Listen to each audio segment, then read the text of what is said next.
February 3rd, 1945. The west bank of the Rhine River, near Remagen. The darkness was absolute. Obergefreiter Klaus Steiner couldn't see his own hands. He pressed them against the frozen earth of his foxhole, feeling for his rifle, feeling for anything solid in a world that had dissolved into pure, suffocating black. Above him, clouds smothered the stars. Around him, the Rhine whispered its ancient song against the winter shore. Steiner was 22 years old. He had survived Stalingrad. He had survived the retreat across Poland. He had watched the Third Reich crumble from the edges inward, fortress by fortress, illusion by illusion. But he had never been afraid of the dark. Until tonight. "Hörst du das? Do you hear that?" whispered Gefreiter Manfred Koch from the next position over. His voice was tight, compressed by fear into something barely human. Steiner listened. At first, nothing. Then, voices. American voices. Close. Maybe 30 meters. Maybe closer. Impossible to tell in this void. "Bereit machen," Steiner hissed. "Get ready." 4 men in his squad. 4 rifles. They knew the Americans were coming. Battalion intelligence had tracked them all evening. A patrol, maybe 8 men, probing German lines. Standard reconnaissance. The kind of thing that happened 100 times a night along the Rhine. But something was different. The Americans were moving with confidence. Not the careful, breath-holding creep of men navigating enemy territory in darkness. They moved like it was daytime. Like they owned the night. "Feuer auf mein Kommando," Steiner breathed. "Fire on my command." He aimed into nothing. His finger found the trigger.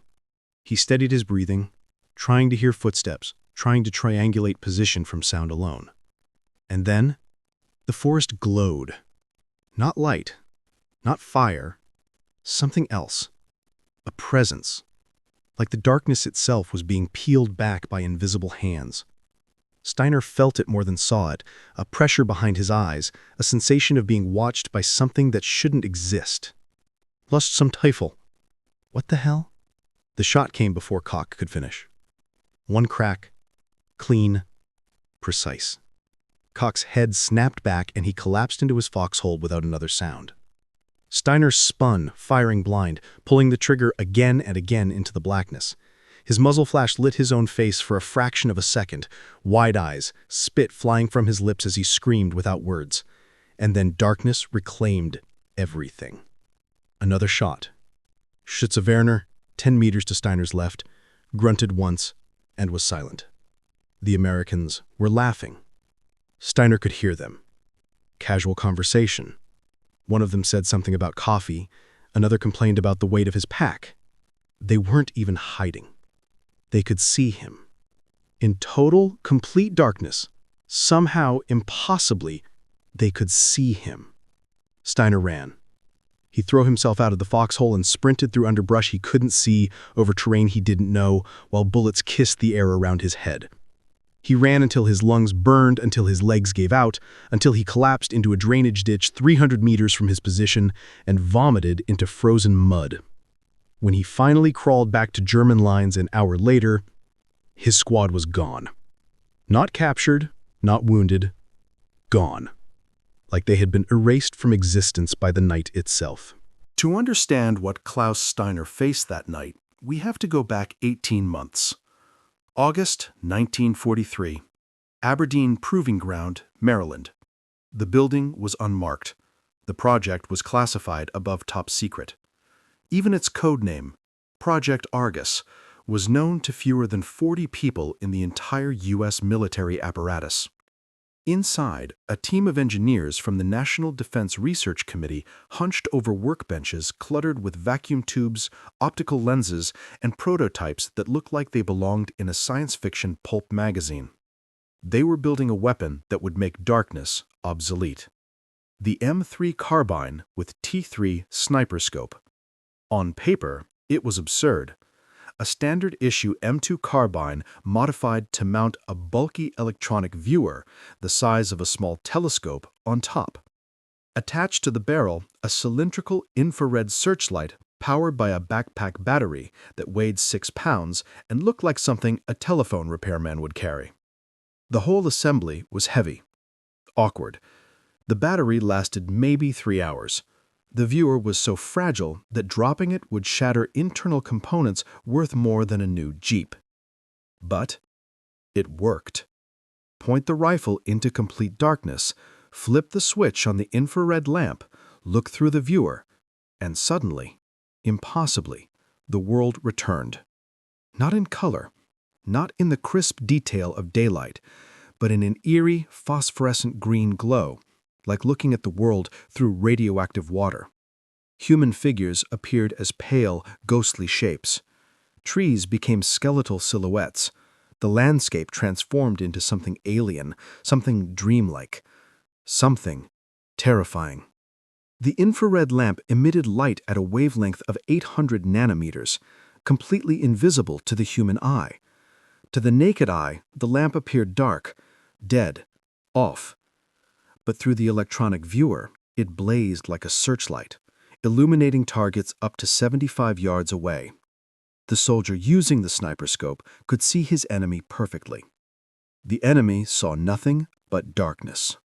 Major Eugene McAuliffe, the project's military liaison, wrote in his classified report from September 1943. The psychological impact of this device may exceed its tactical value. An enemy who cannot understand why he is being killed will break faster than one who simply faces superior firepower. Fear of the unknown is the oldest human terror. We are weaponizing it. He was right. But even McAuliffe couldn't have predicted just how right he was. The first operational M3 sniper scopes arrived in Europe in small numbers. Fewer than 150 units made it to the front lines before the end of the war. The technology was too experimental, too expensive, too fragile for mass production. But those 150 units were enough. The weapons were distributed to select units along the Western Front, primarily reconnaissance and special operations teams. The soldiers chosen to use them received 3 days of training. Most of them thought it was a joke. Private First Class James Galloway, 9th Infantry Division, later recalled in a 1983 interview, "They showed us this thing, this contraption. Looked like someone strapped a telescope and a flashlight to a rifle and called it a weapon. We laughed. We actually laughed at them. Then they took us into a warehouse, killed all the lights, total darkness. Couldn't see your buddy standing right next to you. Then they handed one guy the sniper scope and told him to aim at the targets across the room. He looked through it and went dead silent. Didn't say a word for like 30 seconds. Finally he goes, 'Holy shit, I can see everything.' Passed it around, we all looked, and that was it. Nobody laughed after that." The psychological training for sniper scope operators was minimal, but it included one critical instruction: never tell the enemy what you're using. If captured, operators were to destroy the device immediately. If questioned, they were to claim supernatural abilities, divine intervention, anything except the truth. Because American intelligence understood something crucial. The moment the Germans figured out this was technology and not magic, they would start looking for countermeasures. But until then, let them be afraid. The first reports came in fragments, disconnected incidents, patrols that didn't return, sentries found dead at their posts with no sign of the enemy, forward observers who swore they were being watched by invisible eyes. Hauptmann Friedrich Weber, intelligence officer for the 12th SS Panzer Division, began compiling these reports in early December. What he found disturbed him. December 4th, 8-man patrol disappeared near Monsau. No bodies recovered. One survivor, found wandering delirious, claimed the Americans can see through walls. December 9th, 3 machine gun nests along the Hurtgen sector overrun during night operations. Survivors reported incoming fire from positions that should have been blind. One MG-42 gunner insisted he'd been shot by a rifle that glowed like a demon's eye. December 14th, Entire company of Volksgrenadier militia refused to conduct nighttime patrols. Company commander reported soldiers were spreading rumors of American hexery, witchcraft. Weber wrote in his classified memo to division command, "The men are beginning to believe the Americans possess supernatural abilities. This is not superstition among uneducated peasants. These reports come from veteran soldiers, including officers. Whatever the Americans are doing, it is having an effect beyond casualties. We are losing psychological cohesion." Division command dismissed the reports as battlefield stress. They were wrong. Lieutenant Hans Kessler led his reconnaissance squad through the winter darkness with the confidence of a man who had done this 1,000 times. 12 men, veterans all. They knew how to move silently, how to navigate by starlight, how to use darkness as both weapon and shield.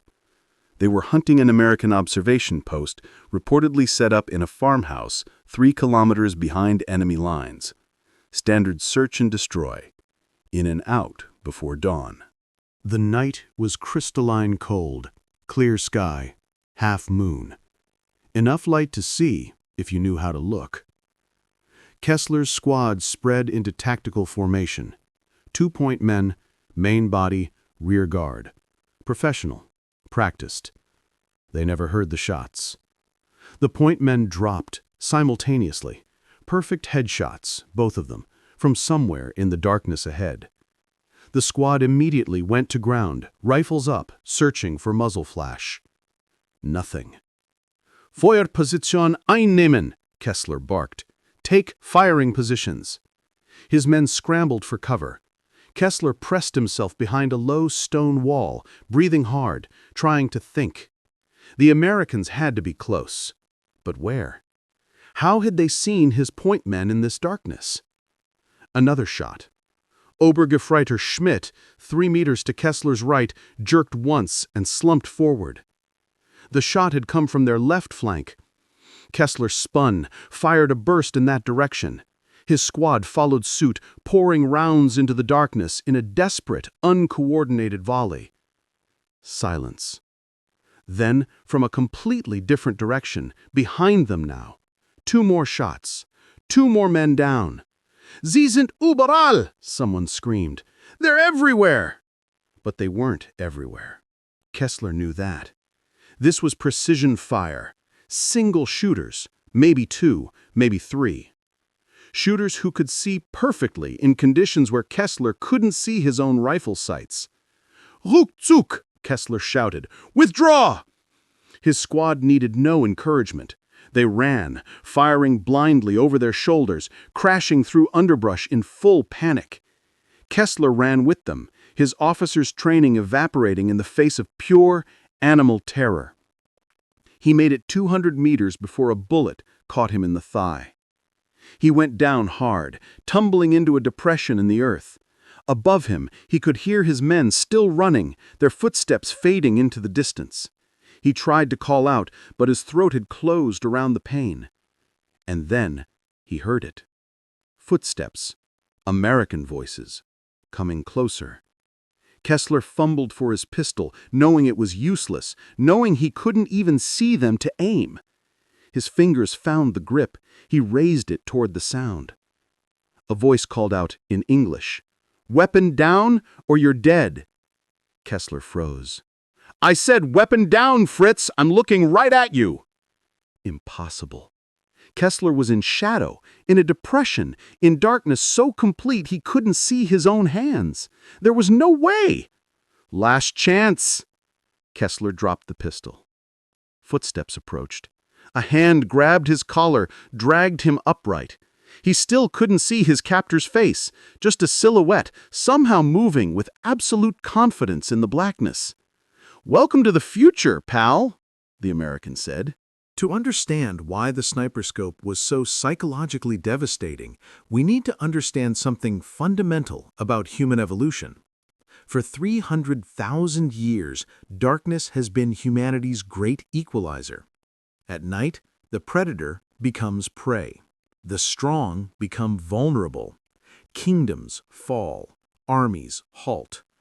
Darkness is the ultimate neutralizer of human advantage. Every human being carries this knowledge in their DNA. When darkness falls, we are afraid. We are supposed to be afraid. The Germans facing the sniper scope weren't just facing a new weapon. They were facing the violation of a rule older than civilization itself. Dr. Sarah Chen, military historian at West Point, explains, "Night vision technology didn't just give Americans a tactical advantage, it broke the psychological contract of warfare. Soldiers are trained to overcome fear through understanding. You fear artillery until you learn to read its patterns. You fear tanks until you learn their weaknesses. But how do you overcome fear when your enemy seems to defy natural law?" The Germans tried. February 1945, German Wehrmacht intelligence, Western Front. By February, German intelligence had compiled enough reports to know they were facing something real. The rumors had crystallized into a working theory. The Americans had developed some kind of night vision device. But knowing didn't help. Captured equipment was rare. American soldiers had orders to destroy sniper scopes rather than risk them falling into enemy hands. The few pieces of intelligence German scientists managed to examine were fragmented, incomplete. One partially destroyed infrared lamp recovered near Cologne provided crucial information. The Americans were using active infrared illumination at approximately 800 nanometers. This meant theoretically, German forces could develop infrared-sensitive film to detect the invisible light. They never got the chance. The war was collapsing too quickly. Resources that might have gone to countermeasures went instead to defending Berlin. The sniper scope remained an unsolvable problem, a phantom weapon that killed in the dark and vanished in the daylight. General Meister Otto Schnellbach, writing in his post-war memoir The Last Days, described the psychological impact. "We had faced superior numbers. We had faced superior equipment. We had even faced superior tactics. But we had never faced an enemy who seemed to possess senses beyond human capability. The night attacks destroyed more than soldiers. They destroyed the belief that we understood the nature of combat. Men who had faced Russian tanks without flinching became paralyzed with fear at the thought of night patrol duty. The darkness had become enemy territory." One of the few surviving first-hand accounts of facing the sniper scope comes from Anton Reacher, a 34-year-old career soldier who kept a detailed diary throughout the war. His final entries, written in March 1945, provide a window into the psychological breakdown. March 8th. We lost 6 men last night, all killed during a routine patrol. Survivors say they saw nothing, heard nothing before the shots. Mueller is convinced the Americans are using Russian witches. The men laugh at him, but there is no humor in it. They want to believe it's witches because witches can be killed. I don't know what I believe anymore. March 12th. Cannot sleep. Every shadow seems to watch me. When I close my eyes, I see the darkness of the patrol route. The men refuse to go out after sunset. Lieutenant Krauss threatened them with execution. They said they would rather be shot by our own officers than face whatever is out there in the night. Krauss did not follow through with his threat. I think he is as afraid as they are. March 16th. Young Hartman shot himself last night. Said he couldn't face another patrol. 20 years old, survived Normandy. The darkness killed him more surely than any bullet. March 21st. The Americans are across the Rhine. We are retreating again. Perhaps in daylight we stand a chance. In daylight we can see them coming. God help us, we used to own the night. Now the night belongs to them. Richter was captured on March 23rd. He survived the war and returned to Germany in 1947. In interviews conducted in the 1970s, He remained adamant that his descriptions were accurate. You cannot understand unless you were there. It was not like fighting men. It was like fighting ghosts. We would fire into the darkness and hit nothing. They would fire once and hit everything. How do you maintain morale against an enemy who seems omniscient? You cannot. The sniper scope broke us before the Rhine crossing did. We were already defeated in our minds. In the Pacific theater, warfare took on an even brutal dimension. Japanese forces specialized in night infiltration tactics, small units moving silently through American lines to attack command posts, supply depots, and artillery positions. American forces called them night crawlers. The Japanese called it shinobiyoru, creeping night attack. It was terrifyingly effective, until the sniper scopes arrived. Corporal Robert Chen, 7th Infantry Division, later recalled the first night they deployed the devices on Okinawa. The Japanese had hit us 4 nights in a row. Real professional infiltrators. We're talking guys who could crawl across gravel without making a sound. Our sentries would find their throats cut in the morning. Morale was in the toilet. Nobody wanted night watch duty. Then they issued us these crazy-looking rifles with the scopes, gave them to every third man on the perimeter. That night, the Japanese came again. I was on watch with the sniper scope, and I'm telling you, it was like watching a movie. I could see them coming from 100 yards out, crawling on their bellies, moving between cover, professional as hell. They had no idea we could see them. They thought they were invisible. I waited until they got close, maybe 40 yards, then opened fire. Rest of the line joined in. We killed 27 Japanese soldiers that night. In the morning, we found them scattered all over the approach route.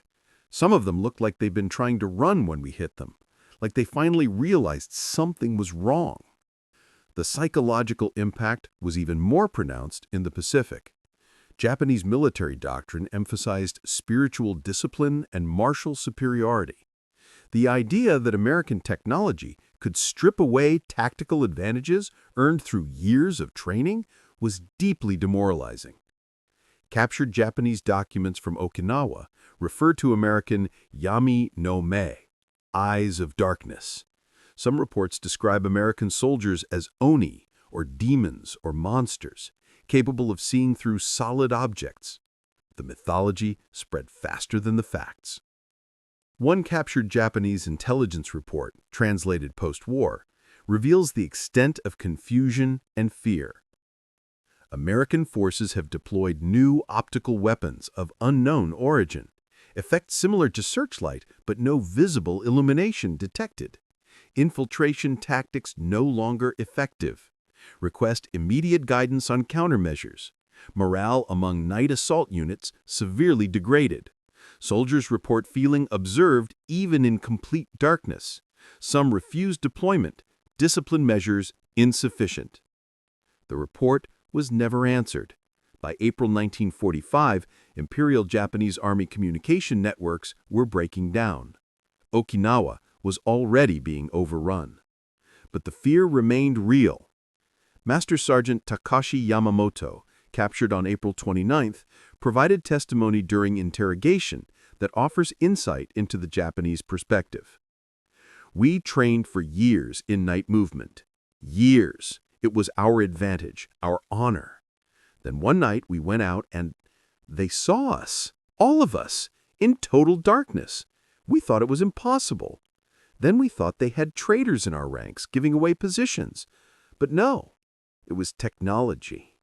American technology. We did not understand it. We only understood that the darkness was no longer ours. So how did it actually work? The M3 sniper scope system consisted of 3 main components. Component 1, the infrared lamp. A T120 infrared searchlight mounted on the rifle barrel. The lamp used a standard tungsten filament bulb filtered through special glass that blocked all visible light while allowing infrared wavelengths to pass through. To the human eye, the lamp appeared completely dark, but in the infrared spectrum, It blazed with 20,000 candle power of illumination. The lamp drew power from a BA-70 battery pack worn on the operator's back. The battery weighed 6 pounds when full and provided approximately 3 hours of continuous operation. The T3 sniper scope viewer, mounted on top of the rifle, used an image converter tube, a piece of technology that was absolutely cutting edge for 1944. The tube's photocathode was sensitive to infrared wavelengths. When infrared light hit the photocathode, it released electrons. These electrons were accelerated and focused onto a phosphorescent screen, creating a visible image. The result was a green glowing image of everything illuminated by the infrared lamp. The effective range was approximately 75 yards in total darkness, though atmospheric conditions like fog or rain could reduce this significantly. Component 3. The modified M2 carbine. The base weapon was a standard M2 carbine, chosen for its lightweight and manageable recoil. The rifle was modified with mounting brackets for the viewer and lamp, plus a pressure switch that allowed the operator to activate the infrared lamp while maintaining grip on the weapon. Total weight of the complete system, approximately 17 pounds. Heavy for a rifle, but manageable for short-duration operations. The technology was primitive by modern standards. The viewer had no zoom capability. The image was grainy and low resolution. The battery life was limited. The equipment was fragile and expensive. But in February 1945, it might as well have been alien technology. Dr. James Chen, professor of military technology at MIT, puts it in perspective. We need to remember that in 1945, most soldiers were still using technology that would have been recognizable to their grandfathers. Bolt-action rifles, wire communications, maps and compasses. The idea of electronically converting invisible light into a visible image was so far beyond mainstream understanding that it genuinely seemed like magic. Modern soldiers grow up with night vision, thermal imaging, GPS. They understand the fundamental concepts. Soldiers in 1945 didn't even have the conceptual framework to understand what they were seeing. The Sniper Scope program produced approximately 2,100 complete units before the war ended. Of these, only about 150 saw combat deployment in Europe and another 40 in the Pacific Theater. Heavy fog, rain, or snow scattered infrared light, drastically reducing effective range. In some conditions, the Sniper Scope was nearly useless. The image converter tube was extremely fragile. A hard impact could shatter internal components. Many units were destroyed or rendered inoperable during normal combat operations. 3 hours sounds like a lot, but in combat conditions where lights needed to be switched on and off frequently, actual operational time was often less than 2 hours. Dead batteries turned the Sniper Scope into 17 pounds of useless weight. Using the Sniper Scope effectively required practice. The narrow field of view and grainy image made target acquisition difficult for inexperienced operators. Many soldiers found the device more frustrating than helpful. But despite these limitations, the psychological impact was undeniable. Colonel Arthur MacDonald, who oversaw Sniper Scope deployment in Europe, wrote in his after-action report, "The strategic value of the M3 Sniper Scope cannot be measured solely in enemy casualties. Yes, equipped units achieved higher kill ratios during night operations, but the more significant impact was on enemy behavior. German forces became hesitant to conduct night operations in sectors where sniper scopes were known to be deployed. This hesitancy translated into operational paralysis. An enemy who refuses to move at night is an enemy who has surrendered half of each day." As the war entered its final phase, sniper scope units became increasingly valuable, not for their tactical impact, but for their psychological effect. German forces were already demoralized, supply lines were collapsing, air superiority belonged entirely to the Allies. Every indicator pointed toward inevitable defeat. The sniper scope was one more confirmation that the future belonged to someone else. Technical Sergeant William Morrison, 9th Infantry Division, described using the sniper scope during the final weeks of the war. By April, the Germans were barely fighting. They'd hold a position during the day, then abandon it at night. We'd move up after dark using the sniper scopes, and we'd find their positions empty. They left everything. Weapons, ammunition, food. They just left. One night we found a note in German pinned to a foxhole.